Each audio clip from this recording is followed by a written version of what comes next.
روکنے کی کوشش نہیں کی۔ حکم کیا ہے؟ صحیح مسلم حدیث ہے، من رأى منکم منکرا فلیغیرہ بیدہ فإن لم یستطع فبلسانہ فإن لم یستطع فبقلبہ وذلک اضعف الایمان، کہ تم میں سے جو شخص کسی برائی کو دیکھے اسے چاہیے کہ اپنے ہاتھ سے اسے روک دے، اور اگر اتنی اس میں قوت نہیں ہے، اتنی استطاعت نہیں ہے تو زبان سے منع کرے، اگر اتنی بھی قوت نہیں ہے تو دل میں اسے برا سمجھے، لیکن یہ ایمان کا کمزور ترین درجہ ہے۔ سوال یہ ہے کہ استطاعت نہ ہو تو وہ بچ جائے گا، استطاعت ہے اور پھر نہیں روکتا، استطاعت ہے ہاتھ نہیں پکڑتا، استطاعت ہے اور زبان سے نہیں کہتا، تو پھر وہ گرفتار ہوگا اپنے نہ کہنے کی وجہ سے۔ اس نے امر معروف نہیں کیا اور نہی عن منکر بھی نہیں کیا، دونوں کام نہیں کیے، لہذا وہ اس کوتاہی کی وجہ سے اس پر بھی عذاب ہوگا۔ یہ نہیں ہے کہ آپ کو استطاعت ہو اور پھر آپ منع نہ کریں۔ حدیث میں جو صورت نکلتی ہو یہ کہ آپ کو استطاعت نہیں ہے، قوت نہیں ہے اور آپ منع نہیں کر روک نہیں سکتے تو بات دوسری ہے، لیکن استطاعت ہوتے ہوئے آپ نہیں روکتے تو یہ آپ کی کوتاہی ہے۔ اور یہی وجہ ہے کہ اللہ کے تعالیٰ نے فرمایا قوا انفسکم واہلیکم نارا، کہ اپنے آپ کو دوزخ سے بچاؤ اور اپنے اہل و عیال کو بھی دوزخ سے بچاؤ۔ اگر اپنے اہل و عیال کو دوزخ سے نہیں بچایا تو اس کوتاہی کا کوئی سزا ہے یا نہیں؟ یقیناً ہے کہ باپ پر اور ماں پر یہ فرض تھا کہ وہ اپنی اولاد کو صحیح راستے پر چلاتی، نہیں چلایا، ایک فرض کے وہ تارک ہوئے، اس فرض کے ترک کا انہیں گناہ ہوگا، لہذا وہ اولاد کے گناہوں کا بوجھ بھی اٹھائیں گے۔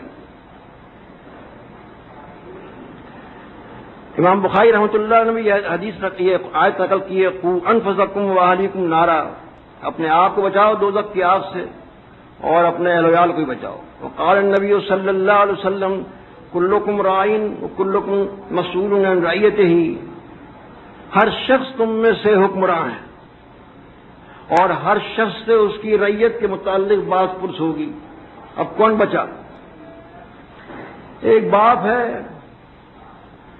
وہ اپنی اولاد کا راعی ہے، اس کا نگراں ہے، اس پر حکمراں ہے، لیکن وہ اپنی رعیت کی نگرانی نہیں کرتا، ان کو غلط راستے پر جاتا ہوا دیکھتا ہے، نہیں روکتا، تو پھر اس صحیحین کی حدیث کی بنیاد پر کہ کلکم مسئول عن رعیتہ، ہر شخص سے پوچھا جائے گا اس کی رعیت کے متعلق، یعنی اہل و عیال نے جو گناہ کیے ہیں اس کے متعلق مرد سے پوچھا جائے گا، اہل خانہ صاحب خانہ سے پوچھا جائے گا۔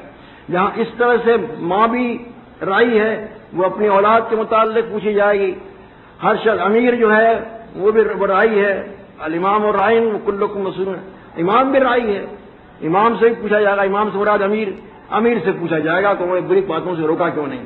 اب اگر روکا جاتا ہے تو آپ میں سے بعض لوگ برا بھی مان جاتے ہیں اور بعض لوگ یہ کہتے ہیں کہ صاحب ایک ہی چیز کے پیچھے پڑ گئے، اور بعض لوگ جو گناہ کو نہیں کرتے ہیں ان کو بھی ناگوار گرتا ہے کہ یہ کیا ایک چیز کے پیچھے پڑ گئے، ہر خطبہ اسی میں، ہر خطبے میں وہ چیز، ہر خطبے میں وہ چیز، حالانکہ وہ خود نہیں کرتے وہ کام۔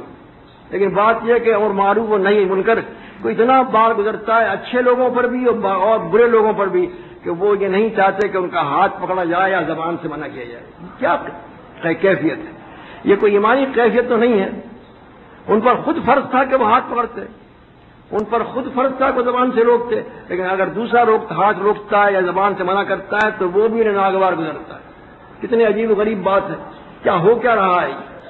کیا اسی چیز کا نام اسلام ہے کہ ہم بس خود اپنے اچھے کام کر لیں اور دوسروں کو بری بات سے روکیں؟ حالانکہ میں قرآن مجید کی آج بار بار پڑھ چکا ہوں آپ کے سامنے کہ مومن مرد اور مومن عورتوں کا کام ہی یہی ہے، وہ ایک دوسرے کے دوست ہوتے ہیں اور دوستی کا حق اس سے ادا کرتے ہیں کہ وہ ایک دوسرے کو امر کرتے ہیں حکم نیکی کا اور برائی سے روکتے ہیں۔ یہ برائی سے روکنا اور نیکی کا حکم دینا یہ تو مومن کی صفت ہے۔ اب یہ صفت آپ میں نہ ہو تو کیا ہو؟ عجیب و غریب باتیں ہیں۔ ہونا تو یہ چاہیے کہ بدعتی کا ہاتھ پکڑ لیں آپ، اگر آپ میں استطاعت ہے، لیکن اعتراض کیا ہوتا ہے کہ بدعتی کے پیچھے آپ نماز کیوں نہیں پڑھتے؟ ہم سے کہا جاتا ہے بدعتی کے پیچھے آپ نماز کیوں نہیں پڑھتے؟ ادھر تو یہ ہے کہ بدعتی سے فمن جاہدہم بیدہ فہو مومن، ومن جاهدهم بلسانه فهو مؤمن ومن جاهدهم بقلبه فهو مؤمن وليس وراء ذلك من الإيمان من حبة خردل وليس وراء ذلك من حبة خردل من الإيمان. جو شخص بدعتی سے جہاد کرتا ہے، ہاتھ سے جہاد کرتا ہے، وہ مومن ہے. جو زبان سے جہاد کرتا ہے وہ بھی مومن ہے، اور جو دل سے جہاد کرتا ہے وہ بھی مومن ہے. اور اس کے بعد تو رائی کے دانے کے برابر ایمان باقی نہیں رہتا. ہاتھ سے پکڑنا چاہیے، ہاتھ سے روک دینا چاہیے. لیکن اگر ہم روکتے ہیں ہاتھ سے تو کیا روکتے ہیں، اتنی استطاعت ہم میں نہیں ہے. زبان سے روکتے ہیں جن لوگوں کے بار گزرتا ہے. کہاں یہ مسئلہ کہ ہاتھ سے روک دو، بدعتی سے جہاد کرو. کہاں یہ مسئلہ کہ بدعتی سے جہاد کرو، اور کہاں ہمارا یہ مسئلہ کہ بدعتی کو آگے کھڑا کرنے کہتے. ہم سے لوگ کہتے ہیں یہ بدعتی کے پیچھے نماز کیوں نہیں پڑھتے، ہم پر اعتراض ہے. یہ سب چیزیں آپ میں اچھی ہیں، لیکن ایک بات ہے بس آپ میں بری، کہ کسی کے پیچھے نماز ہی نہیں پڑھتے. تو بدعتی کے پیچھے نماز ہم پڑھیں، جبکہ اللہ کے رسول صلی اللہ علیہ وسلم فرماتے ہیں بدعتی سے جہاد کرے وہ مومن. ہم جہاد نہیں کریں، اس کو اپنا امام بنا دیں، اس کے پیچھے کھڑے ہو کر اس کی اقتداء میں نماز ادا کریں، اس کی عزت افزائی کریں. بولے یہ حدیث ہے حسن سند سے کہ جو من آن صاحب بدعت فقد آن علی عدم الاسلام، من وقر صاحب بدعت فقد آن علی عدم الاسلام. یہ ابن ماجہ کی حدیث حسن سند ہے اس کی، اور اس کی کئی سندیں ہیں جو مل کر یہ بہت قوی ہو جاتی ہے. جو شخص کسی بدعتی کی عزت کرتا ہے وہ اسلام کو ڈھانے میں مدد دیتا ہے. ہم اس کی اتنی عزت افزائی کریں کہ اپنے سامنے آگے کھڑا کر لیں اس کو. اس سے بڑی عزت اور کوئی ہے؟ امام بنا لیا ہم نے اسے اپنا، ہمارے اللہ کے درمیان میں وہ ہے. اس وقت ہم نے اس کی عزت افزائی کی، ہم نے اسلام کو ڈھا دیا. کہاں تو اس سے ہمیں جہاد کرنا چاہیے، اور کہاں ہوتا یہ ہے کہ ہم اپنی لڑکیاں ان کو نکاح میں دے دیتے ہیں. جہاد کرنے کے بجائے کیسا جہاد کرتے ہیں، جہاد کرتے ہیں کیسا الٹا، چلو جی اپنی لڑکی تمہیں دے رہے ہیں. عزت افزائی بھی ہے، اور جس سے جہاد کرنا فرض تھا اس کو لڑکی دے کر ہم یہ ثابت کرتے ہیں کہ ایمان کوئی چیز نہیں جی، سب ٹھیک ہے، شرک بھی ٹھیک ہے، بدعت بھی ٹھیک ہے، سب کچھ کرتے رہو، سب ٹھیک ہے، سب مسلمان.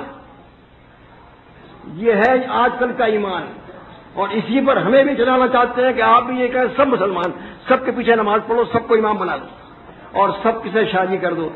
شادی بھی اگر جاری رہے اس طرح سے